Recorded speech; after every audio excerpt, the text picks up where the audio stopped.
Well, let's get started. My name is Mike Roberts. I'm the president and founder of SpyFu. My presentation is on accidental innovation, and ultimately what I'm going to tell you is a story about how we used research, how we went down a path of research, and ultimately stumbled upon something that was really interesting. It's possibly, I'm going to say, the most interesting bit of fundamental research that I've ever been involved in. What we ended up doing is actually decoding the language of conversion in a fairly systematic, algorithmic way that jives completely with what you would expect as a thinking human. And so, first let me start with this. Where we are, who's SpyFu? So we were founded in 2005 in Scottsdale. You can go to SpyFu and type in any domain name and see every keyword that domain has ever bought on Google, every organic listing that they've ever had, and every ad variation that they've ever run. And we were the first to do this. We actually invented the genre. I've come here before and I've talked to you guys about our failures, our mistakes. That's generally what I talk about. We make a lot of mistakes. Our most recent product is SpyFu Recon Files. We don't do any consulting, so I don't have any real reason. I like to disclose that because I don't have any real reason to get you guys to, like me, really. So it's useful when I talk about these mistakes because they're legitimate. And so I'm going to talk about how we stumbled upon, our innovation, and give you kind of a, the story is, what is the story for? The story gives you faith in your own compass, right? Because sometimes you're just going and you don't know whether what you're going to do actually is going to produce something good. So it's a bit of an uplifting story to start with in a way. That'll help you to pursue your own path.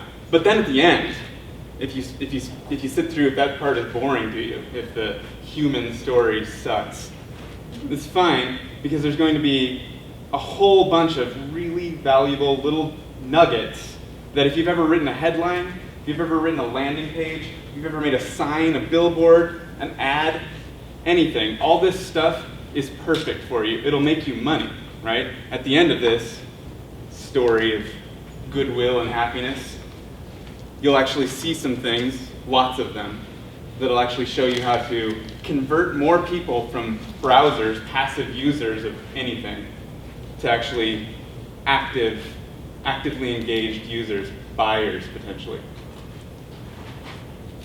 So this project that we've been working on, the project we've been working on is called AdWords Advisor. I was telling you about SpyFu Recon Files. SpyFu Recon Files are deep dive, right? SpyFu, you type in a domain name, see every keyword they buy, every organic listing.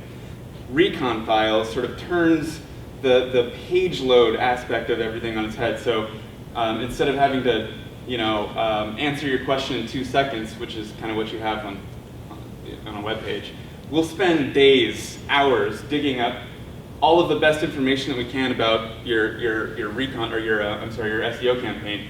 In this case, what we're working on is doing that same thing, but for your AdWords campaign, right? And so we want to come up with, barring nothing, not what can happen in real time on the web, but if we think as hard as we can, what things can we answer? So we want to do 3 things really, really well for an AdWords campaign. This is just giving you context, okay? I'm not really trying to pitch you this product at all, but I'm just giving you an idea as to where we're coming from.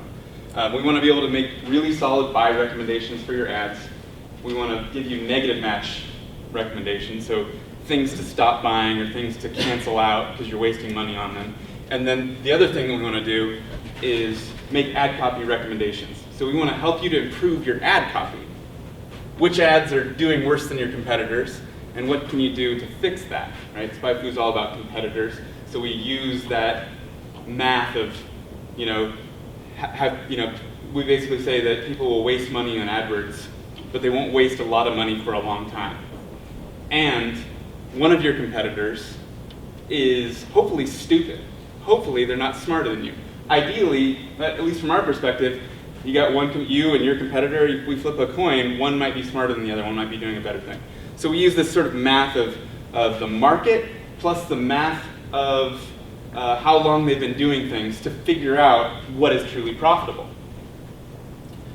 So making these recommendations is actually really, really hard.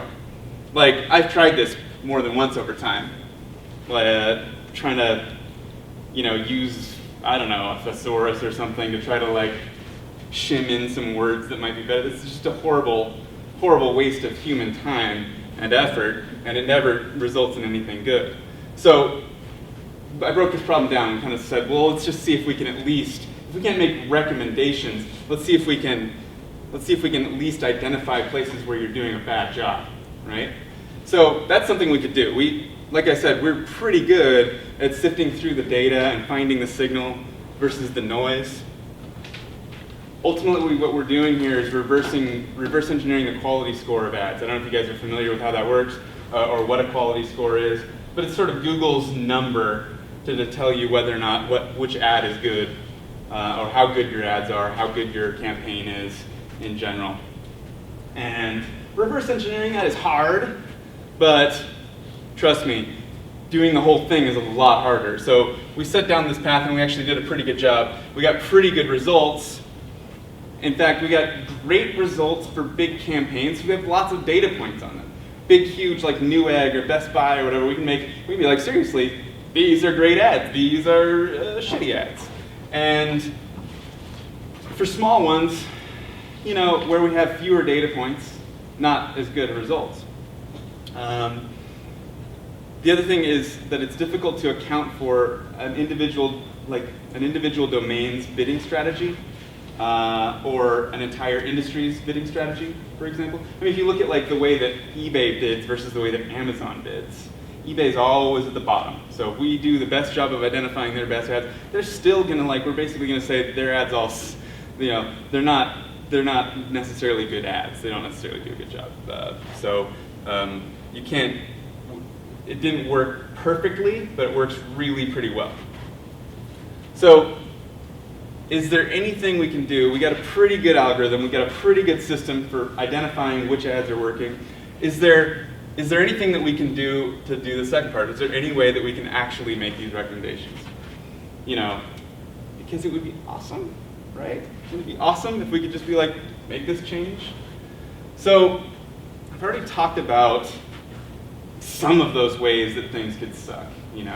Natural language processing is stupid. You can't use it for this sort of thing.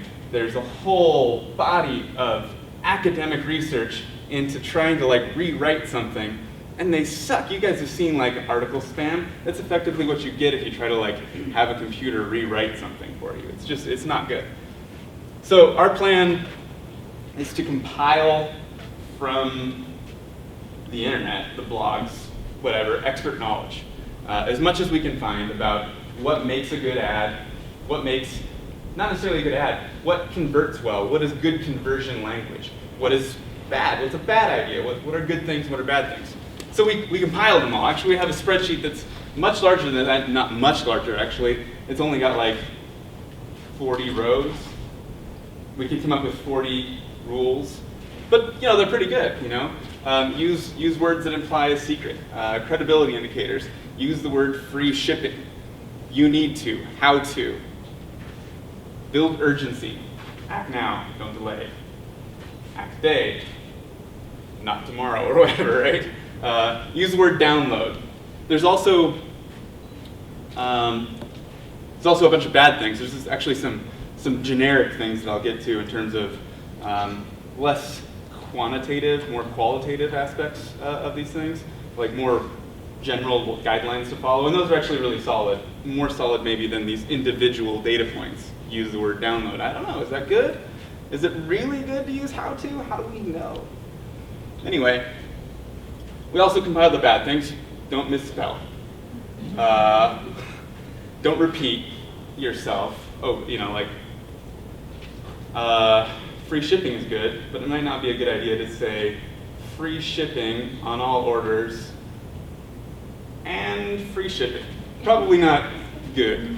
Probably not good. Avoid the use of the word buy. I hope that I don't know if that's right for sure, but it's in our list. This is what we would use. We also cited all these, whatever. Okay, so the general rules of at least AdWords, and in some senses in general about conversion language, is have a call to action. Hopefully people know what call to action is. Shorter is better. So the briefer you can be, the briefer, I don't know if that's a real word, but it's kind of an irony. If you can say the same thing in a shorter, with like maybe replacing and with ampersand, that's kind of what I mean. That's a good idea. And then the main rule, and I say this is the main rule. It's not necessarily the main rule that people repeated on blogs and stuff, but it's sort of my main rule that I've learned by the next phase of research that I'm going to show you about, is be as specific as possible. Specificity, specificity, sort of like location, location, location. Just be extremely specific. Okay, so the problems with what we were able to come up with here, and they're actually pretty good, and we actually are going down this path for quite some time, right? We kind of built a interface for this section of the report based on this concept that we were going to say, well, yeah, you put the word buy in there, you use capitalization, that's sweet. But there's just not very many of them. It seemed kind of weird, like redundant. We're like saying the same things over and over and over again. We're like, oh, good job, you used buy. Oh, good job, you used free shipping. Like, kind of seemed like we could maybe do better. And the other thing is, do we really know whether or not you should use download and you shouldn't use buy? Do we know that? Or are we just telling ourselves that? Is it a sound chamber? I mean, what is that called? An echo chamber, a sound chamber, or something like that, where you're just like yelling something and everyone's yelling it back? It happens a lot in our industry. In search, people will basically reblog on people's blogs from like 2005. It's like pretty much the way it works. Because you read, that's where you learn your stuff from, and you want to write it, so whatever. And then the other thing is, could these things change over time? Could what they said in, if you read this, you don't, or use the word download, if you read that in, if they wrote it in 2009, is it still true today? Do these things actually change? And is there any way to prove or disprove these things, right? So this is like sort of the point, the inflection point where we're like, well, what if we took not just a single campaign, like not just one domain's ads, but what if we took like a fucking billion ads by like 1 million different advertisers and like did the same stuff? Like, because when we used a big campaign like That's Buy Newegg, we were able to come up with really solid results. But the problem was that we had, this strategy and discipline that was getting in our way. We couldn't be perfectly accurate. We were pretty good, but not perfectly accurate. So when we took this 1 million different advertisers, 1 billion ads, it was like,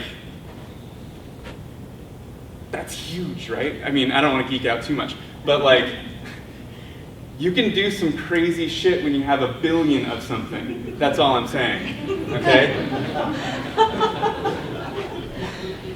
You know what I mean? Like, it's hard to even fathom what 1 billion is, but like, there's just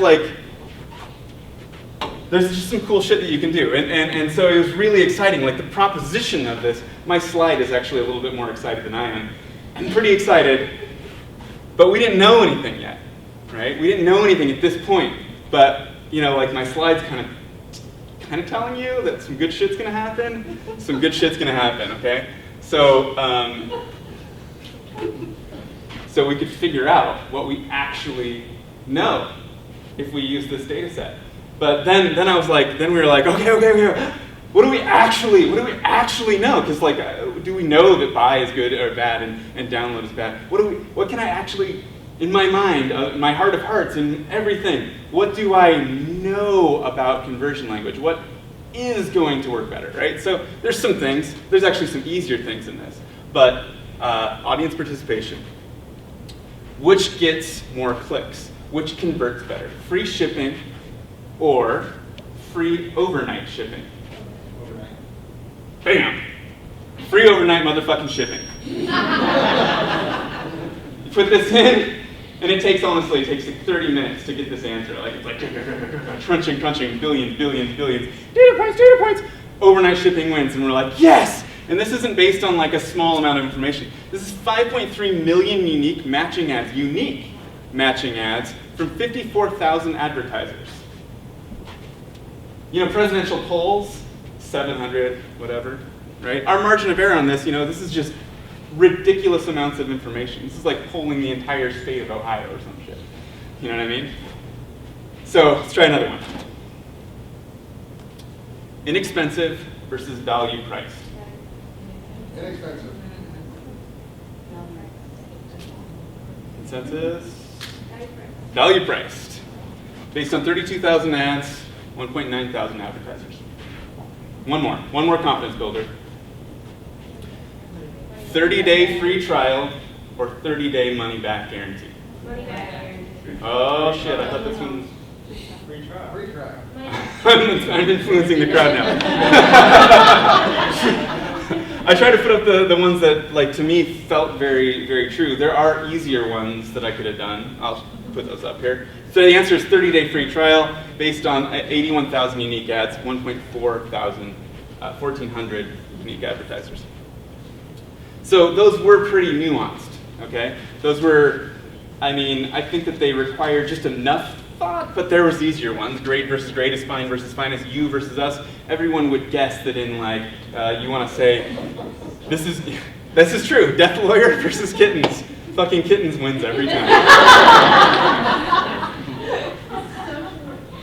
It is. And it's funny that death lawyer is actually things that people use in their ads. Isn't that weird? You want a death lawyer? Yes, I want a death lawyer. I don't even know why that would be a good idea. It's actually really bad. It's a really bad idea. Okay, so I guess my point is that, you know, we were able to come up with like a relatively limited set of things that we really felt that we thought that we knew. But every single time, this system, which is a fucking computer, was right on with our expert knowledge, with everything that we have learned as humans and as marketers, and as educated people that speak English as a first language, and everything that there is that is in my brain. It's as smart as I am on all those things. I mean, now those aren't as smart as I can possibly do. But it's at least like, you know, solid intern smart, like pretty smart, right? You could hire this thing. Death lawyer versus kittens. Okay, let's try a more difficult one, or a little bit more difficult. I'm gonna go. You know, when I was doing this, I was gonna do a bunch of different, you know, subject areas, but I ended up kind of going down this path of like how to do free. You know, free is very fickle, it turns out, and so. Got a few different little subjects, little paths that we're going to go down. The first one is giveaways. You know, you want to give. Oftentimes, you know, you want to get somebody's email. You give them something. You give them white paper, an ebook, a report, a newsletter. So, try to put these in order in your mind in terms of the least converting to the best converting. Take a second. If it were me, I don't really want a newsletter. I'd probably put the newsletter at the bottom. And the ebook probably someplace in the, you know, someplace up at the top. Seems like it's got higher value. And the white paper and the case study, I'm not sure, they seem interchangeable. And the report, probably, I don't know, probably just above newsletter. I'm not sure that I really want to report that badly.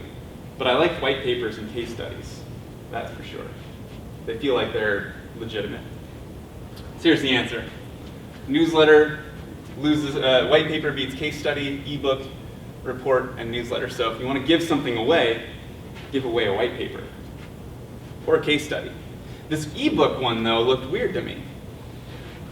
It seems to me like ebooks should be higher.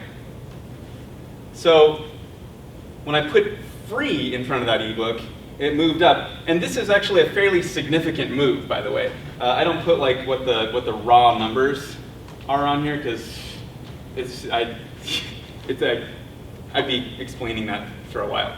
But when you leapfrog up, that's actually a pretty significant change because there's actually a pretty big difference between case study and report. Newsletter and report are actually kind of low. Case study and white paper are actually pretty high. So when free ebook jumps up, that's a pretty big deal. Now, weren't these all giveaways to begin with, though? Giveaways? Oh, giveaways. This is something that you would give away to somebody. Yeah, so isn't it free already? Ah, right. This is brilliant. You're the man. Because check this shit out. When you put free in front of these other ones, it does nothing. Because they're already giveaways. You already expect them to be free. So when you expect it to be free, free actually damages it. You see, newsletter is better than free newsletter. And report is better than free report. And case study is better than free case study. But you expect to pay something, or at least there's some part of you that expects to pay something for an ebook. So when you say it's a free ebook, well, holy shit, it's a free ebook. I would have paid for it. I wouldn't pay you for your white paper. There's no way, but I'll take it, right? So that's a really good observation. Did you see those slides? Perfect. Okay, let's look at some more. These are more digital, a little upmarket, more giveaways. So you got webinar, podcast, webcast, and video. What do you think it is, Patrick? Can't imagine. All right. So it's video, podcast. So basically, webcast beats webinar, which beats podcast, which beats video. This is weird. I mean, the webcast versus webinar one alone is interesting to me because we talk about our webinars all the time. We're like, webinar this, webinar that, come to our webinar. I guess we should be using webcast. I didn't even know that the word existed until I did this research, but it's kind of a one-for-one right there. Webinar, webcast, use webcast, it wins. So check this out. Because these are a little bit, these are like something that you don't necessarily expect to be free. They don't have to be free. It's weird because the video one, I'm like, I guess I would pay for videos. There's lots of videos you pay for. So you say free video, a free video is better than video. And free webinar is better than webinar. So it's sort of all about that, whether you expect it to be free or not. I got to talk about these inconclusive results. Because when we run these numbers, even though we got billions and billions of data points, not billions, about a billion, not necessarily billions, but we have lots and lots of data points.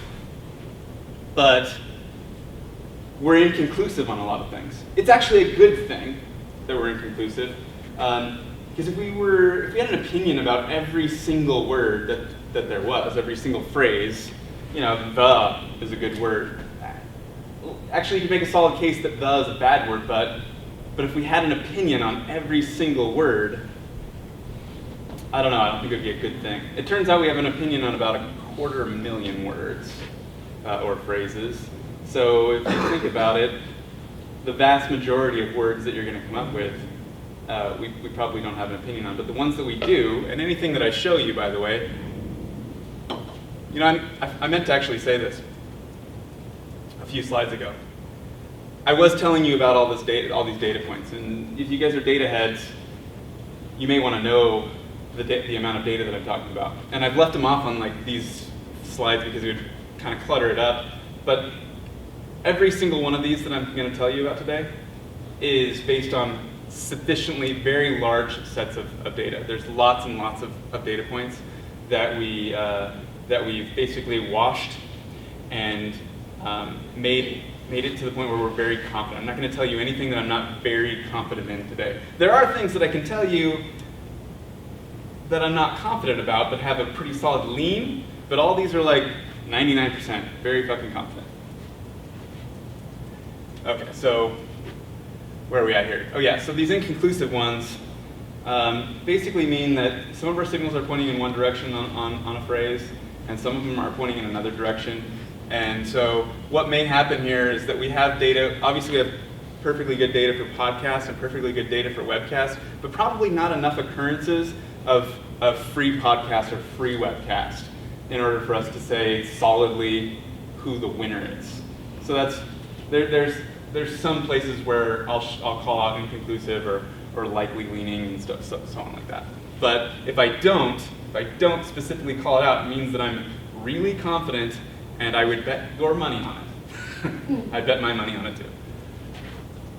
So the pattern here is that free is useful if it's meaningful. But like you said, if it's already expected, and you're just reminding them and being like, ah, the free thing, it's free, is free. Not that useful. So, said I'd go deep on free. We're going to go into free trials, okay? So we talked about 30-day free trial being better than 30-day money-back guarantee. We already know that. And just as an FYI, free trial also, just free trial without the 30-day part, also beats money-back guarantee. So it's sort of a general rule. Okay, just checking my time. I don't know where I'm at in my slides, so it doesn't really help. You're 2 Red Bulls in. No, I'm 1 in. 1 in. Better catch up. Good point. That's my time. That's like my unofficial timekeeping system is how many Red Bulls I'm at. I gotta drink this next one in 6 fucking minutes. All right. So try this one. 30-day free trial versus try it free for 30 days. Get it in your head, think about what you want. These aren't confidence builders. There's no way that I would have known this answer just by thinking really hard. Try it free.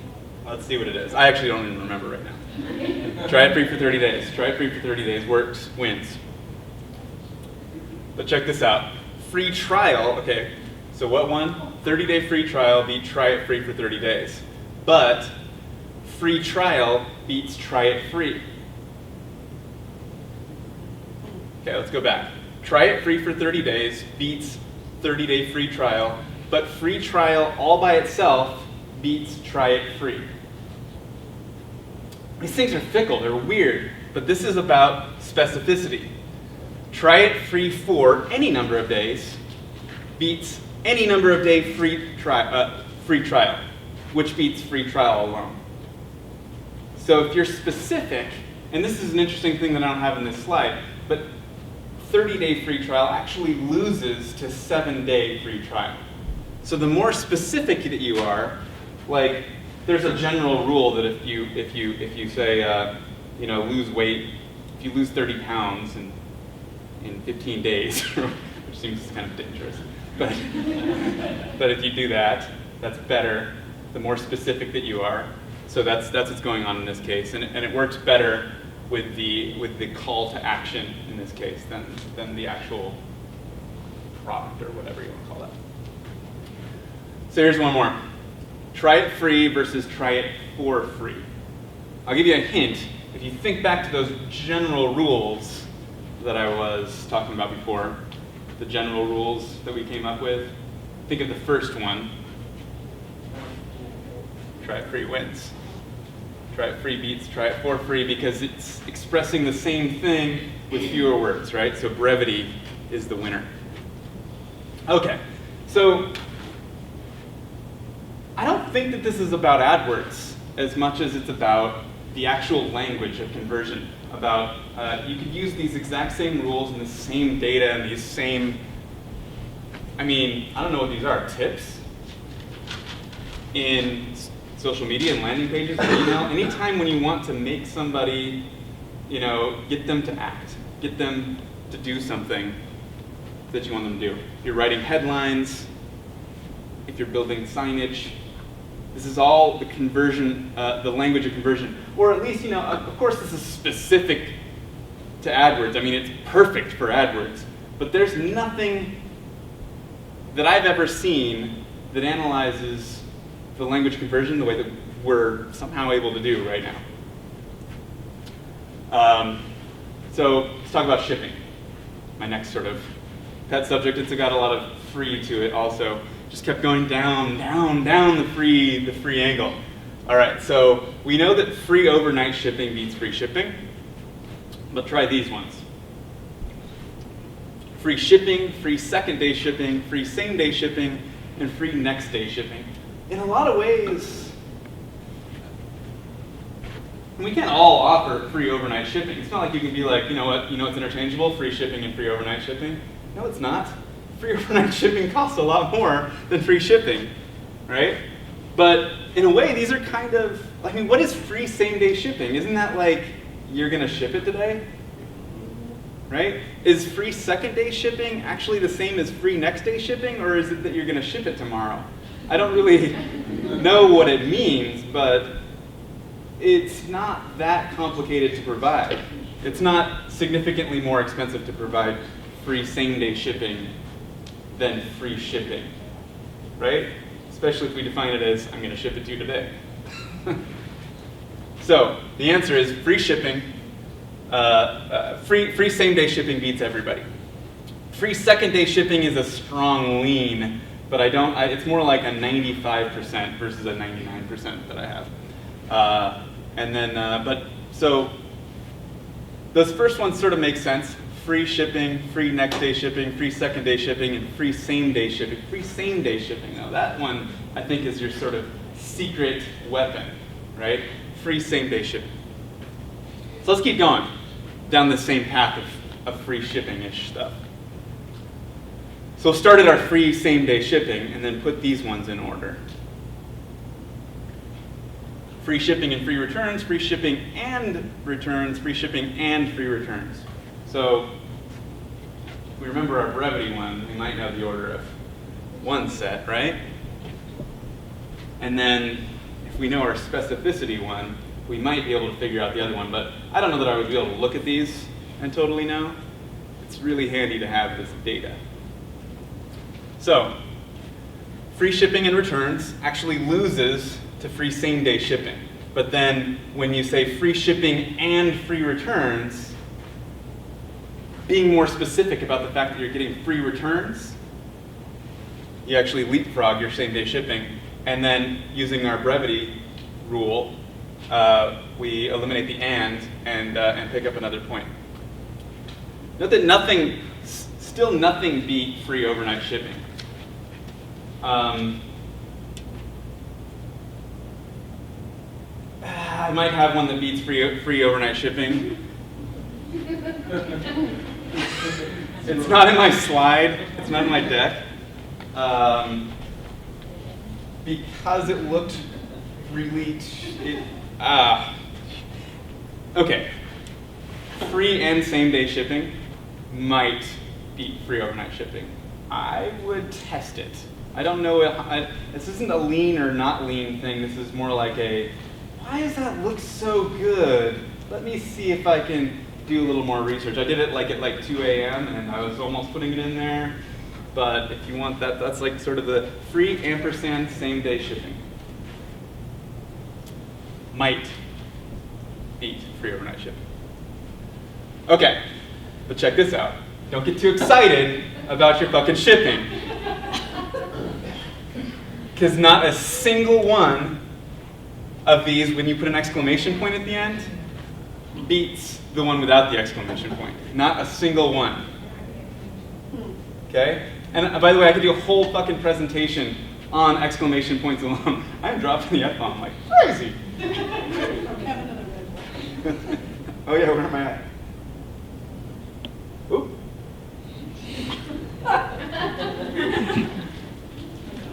So, be careful with your exclamation points. And by the way, exclamation points are sometimes really good. But they're kind of like free. in the sense that you can put it in front of some things. Well, an exclamation point you would put after things, but and other things it affects some things well and affects other things badly. And it kind of the general rule there is if it's really worth being excited about, like if they're not expecting it in a way, or if it's not like something that they've heard about, you get an exclamation point.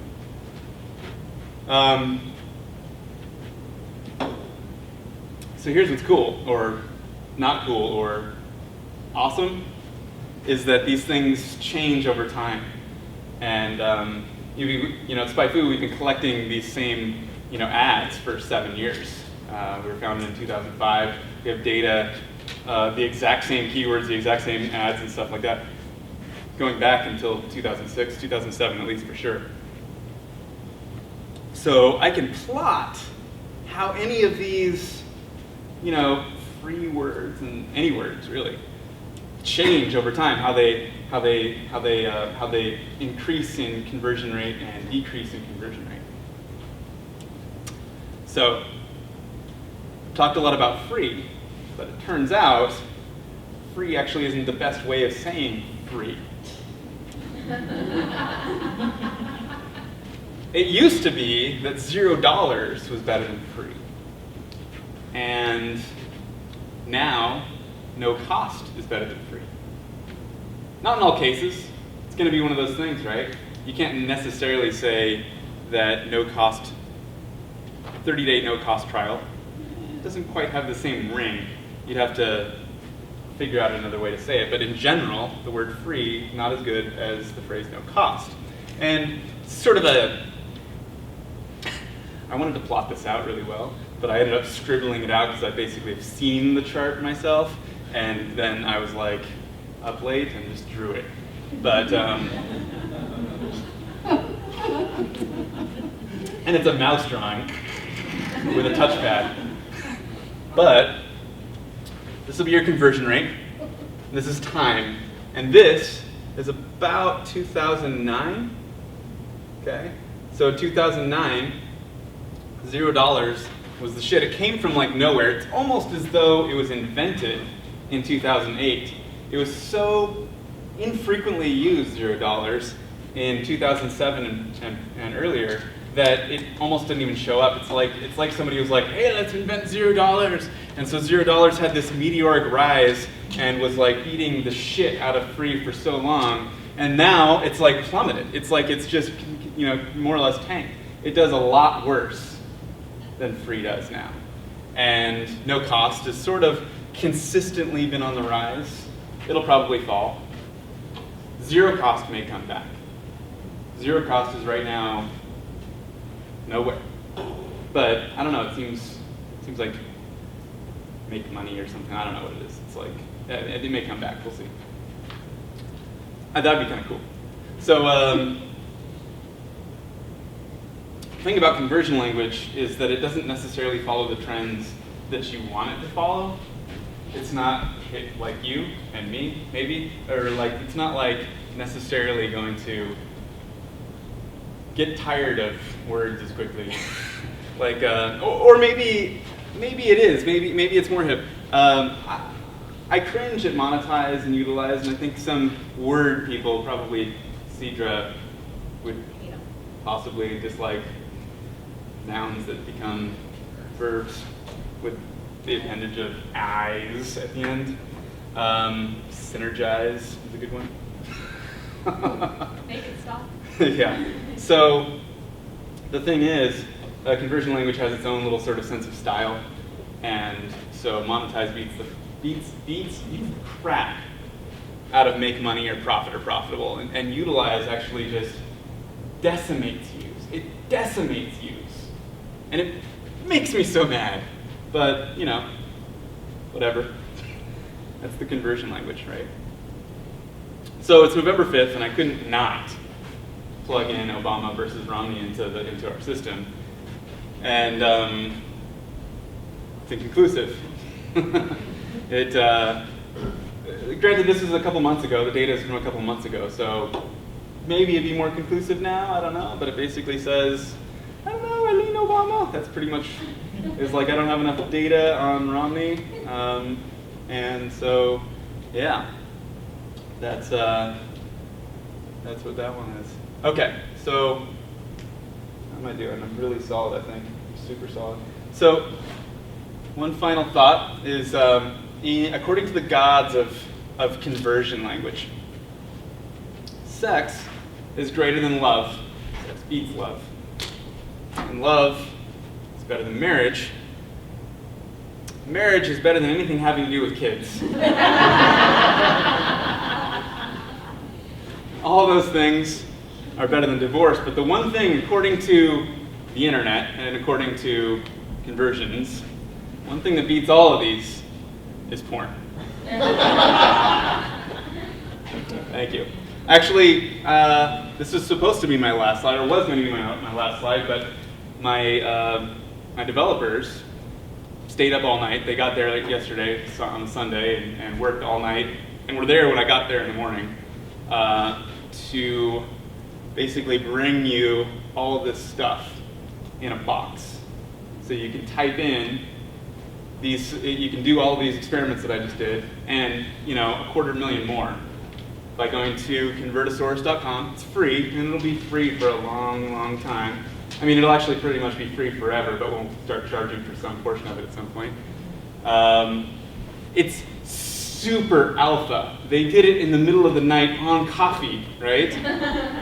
And it like launched at like 10 o'clock, okay? So I'd say it's like way pre-alpha, but you should be able to type in the same things, to run the same experiments, and it should work. That's convertosaurus.com. Any questions? I was curious how you account for just different industries. If some words work better for travel but not as much for manufacturing or service, things like that, other than just the internet. That's a good point. We don't. That's a really good idea, though. I would like to try to filter for like travel industry or something like that. But right now, I guess what we could do is, I don't have an answer for it. Right now, we don't. It's basically just take the entire set and look at the whole thing. Anything else? Do you have a way to segment for ads directed, B2C as opposed to B2B? No, not really. I just look at, it's a good point because you could have, some difference, and we'll actually look at, doing similar things with different data sets, and try to like tap into like what's a more consumer way versus a business way. I would say that right now probably, you're looking at, in terms of the conversion language, you're looking at a pretty solid B2B-ish sort of thing. AdWords tends to be more, it's a little bit more business oriented. So these things, it's not, the language isn't that informal. It's relatively more formal. So there's some skewing to this data a little bit in that sense, but pretty good. Kind of jives with my sense of things. Anything else? So, like on the exclamation point thing, is it kind of generally, if it looks like you're trying too hard, you value your message? Yeah, I mean, the beauty is you don't necessarily have to rely on my general rules. You could literally type in and see what it is. But I'd say that yeah, if it feels like something that you wouldn't ordinarily say and then like sort of like this about, then Well, I had a comparison, like, this made me think of like laugh tracks, how they can kill comedy. Yeah. Put a laugh track on it and eventually make it not funny. Yeah. Is that kind of weird? But I'd say that's true. I haven't done as much research on the exclamation point thing. I know that there's a ton of data that we have where you can put an exclamation point at the end, and so I don't know that I have a general principle on exclamation points yet, but I'd say that's sort of what I've seen so far, is that you shouldn't really be super excited about it.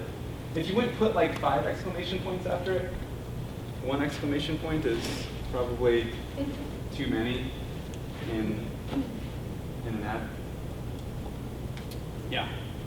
Anything else? Any other questions? What about using a keyword in the URL? Yes. Display URL. Good. It works well. Yeah. That I probably should have done that as a confidence builder. But yeah, we have a. I've run that test and it's better. It's not super strongly correlated with goodness. Like free shipping is better than that. But of course, free shipping is some cost to you.